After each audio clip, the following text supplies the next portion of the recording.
Okay, so today I'm gonna start off with a little story that happened to me a couple years ago. My mother and I were driving down the street, and she was trying to have a conversation with me, but I was too distracted by my phone, and she got upset at the fact that I was paying more attention to my phone than I was to her. I'm never gonna forget what she told me, because she said, "Your phone's always gonna be there. You're always gonna have your phone. Right now, you're gonna go to your room, and you're gonna be on your phone. But this conversation that you're having with me is never going to come back." And that really stuck out to me, because I'm never going to get that conversation back with her. I was never going to be able to get that exact one back. And that just stuck in my brain, because it opened up my eyes to the fact that there's more important things in this world than just technological devices.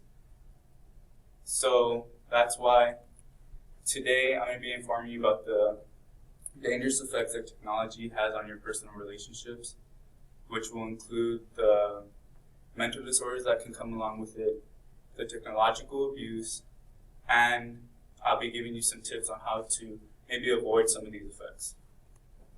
So with the mental disorders, to start off, imagine that you're having a dinner with someone, or having a meal with someone, or just talking with someone in general, and you're on your phone the whole time.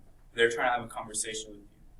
That sends a signal to that other person that maybe they're not wanted, maybe they're not worth your time, or that they're just not important as your phone is.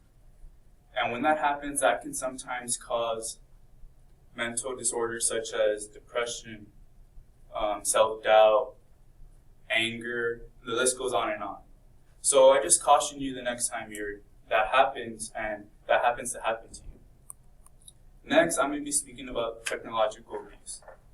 So abuse has always been verbal or physical, but now it can be sent through a touch screen that most of you guys have, that most of you use on a daily basis.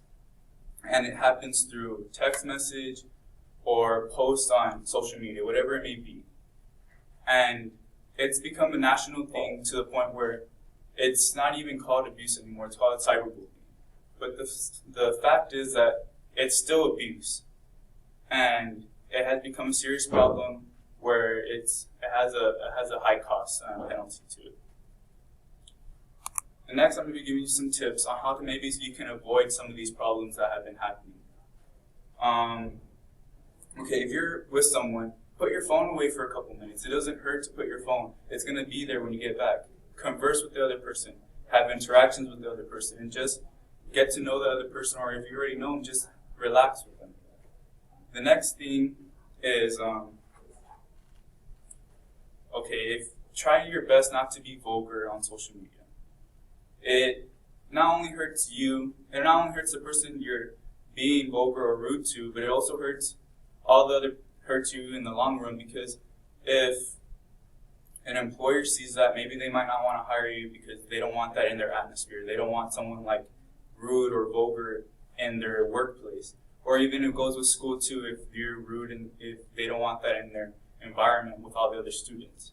So I just caution you to be careful the next time you send something through your phone and it has either rude or vulgar comments. Today I informed you about the dangerous effects that technology has on your personal relationships, which included the mental disorders that come with it sometimes, the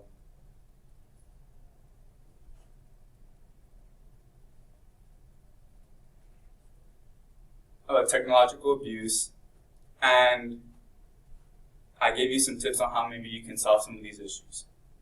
I want to thank you guys for coming out today and listening to my speech. I'm going to leave you with a little quote that means a lot to me. All we need is us.